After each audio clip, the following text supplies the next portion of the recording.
Hey, what's going on, YouTube? Hiker Dave NE here. Thank you so much for coming by. I hope everyone's doing all right. How are you? All right, so I was digging in the archives. I just come back from an awesome hike. Beautiful day today. 35, almost 40 degrees, very little wind, really nice hike. I got back in my squatching van and I started to go through some stuff in my journal. And I wanted to go way back in the Wayback Machine and look at like my first entries. And I was going to compare some of my theories to what I think of now. Some of my theories on how my theories have changed. Well, I got to say, my theory on sticklings has not changed. Okay? I got like 4 or 5 pages here on just theories on sticklings. And when I went back to read them, I was impressed with myself. And I still hold true to some of these theories and a couple of things that I had written down in here that I kind of forgot about that I think are really interesting and should be taken into consideration. So let's start off here. This was in late June, early July of 2018. And I did a video on sticklings. And I went back to look at this on the views on this video, and it didn't do very well. I don't know if it was because of what I titled it or whatever. I mean, it seems to me the title of a video is pretty important, and I put a lot of thought into title names and such. And I also try not to make it a clickbait type thing. And sometimes I fail on that. Sometimes maybe I over-exaggerate the title, and I'm doing better at trying not to do that. But so let's run down some old theory here. My very first entry into my journal, into my research Bigfoot sightings 2018. Not sightings, I'm sorry, research Bigfoot. It's just my very first entry, and I was interested to just reread some of this. So this is on sticklings, stick breaks, branch leans, tree bends, sapling breaks. And does Bigfoot possibly use or mark its territory using a stickling to signify or mark the tree that it has urinated on? I actually haven't thought of this since I wrote it down. And the reason why I had thought this theory back in the day was because I did some research on animals that mark their territory. So now we know that where to look. So all right, let me back up. I had this theory that Sasquatch would say, for instance, right, put a branch against a tree or snap a sapling, leave it a visual sign. Also, marking that tree with its urine so that other Bigfoot know they can see a tree break or a tree bend and go directly to that tree break or tree lean and investigate it by smelling it. And maybe they can smell the scent that was left behind by another Sasquatch. Maybe another fellow Bigfoot can tell where and when his Bigfoot pal has passed through that area.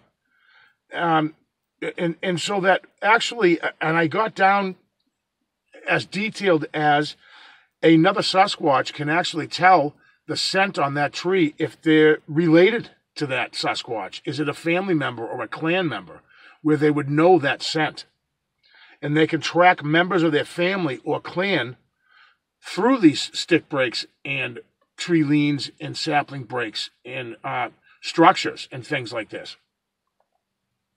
So my theory on the leans, breaks, tree bends possibly can be personalized. And I was a little surprised at myself that I thought of this last year of June, you know, and it's almost like a signature, a scent left behind, almost like a note that you could tell how long ago it might have been.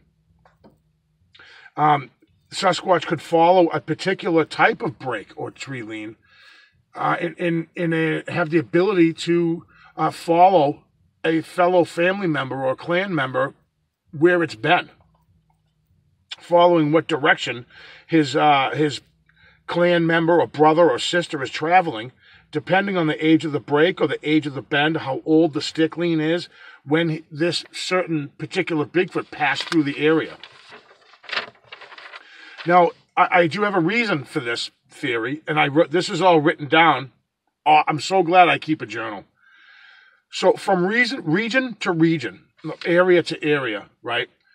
They are not in huge numbers, and I believe that. I think that there's more than we know that we believe. I think that their numbers are higher, but they are not in huge numbers, and I would think that they have to be familiar with one another, with family groups that habitate in their own area, clans and family pods, possibly working together to keep an eye on each other, flush out prey. And I would think a group would not stay in one area. And I still hold true to this theory, and I believe in this, that they won't stay in one area too long. And I've talked about before out hunting an area where you can't just chow on every deer and every rabbit and animal in an area, and then you're left. You've got to keep moving is kind of what I'm getting at. So, and they stay on the move, constantly moving, avoiding humans, always moving. So it would make sense that, now this is a theory I had. I'm not sure of this now. This part of my theory might be a little suspect, but I had this thought that they would send different types of seasons or different times of year. That now this has to do with my travel corridor theory, that they would send out a scout party, so to speak, that would go ahead of the clan or the family group and scope out the travel corridor for that season. Because of the age of breaks that I see new breaks and old breaks. I've seen breaks that were there when, 2.5 years ago when I first started hiking and looking around, old breaks that were right along a brand new break, which led me to this theory that they may send out kind of a forward observation groups, maybe a couple, one or two together, to scope out and plan that season's travel corridor. I do believe they use corridors, and they constantly change corridors. I don't think they use the same travel corridor year after year or season after season. And other than pinch point areas or smaller clusters of forested areas, I think that they make sure and they deviate from these travel corridors, even if it's just by 1/4 of a mile. In one direction or another, that they don't necessarily will use that same travel corridor.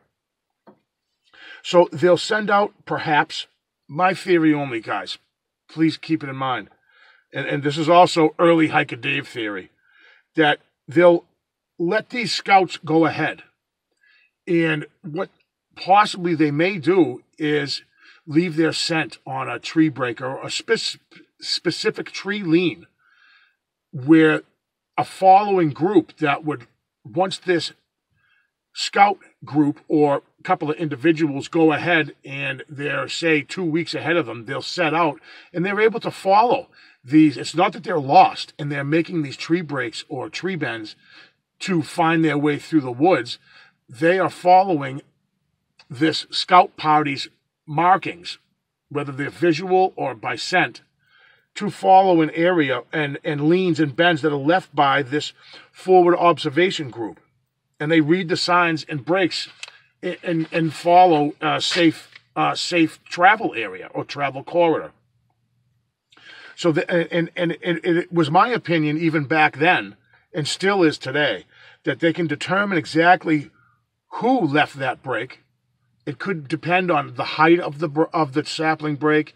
It could depend on the design of the stick leans, that which clan or group left that particular break or lean, etc. So maybe certain groups or clans leave the same type of sign or break all the time. like it's just a common thing that and say a Sasquatch is walking through the forest, and as he goes, he spots a stickling, right? And he approaches it. He can tell the scent of the stickling. Perhaps it's urinated on by a Sasquatch, and they can tell by the scent and the type of lean or break or bend who left that particular sign. And it's funny, I wrote down this little in quotations that a Sasquatch will come up to a tree break or a sapling break and say, oh, my buddy Frank was here a couple days ago, you know, just as an example, right? And it's written right there as an example, right? So, you know, that was my theory in July. And I think this will explain new breaks to old breaks.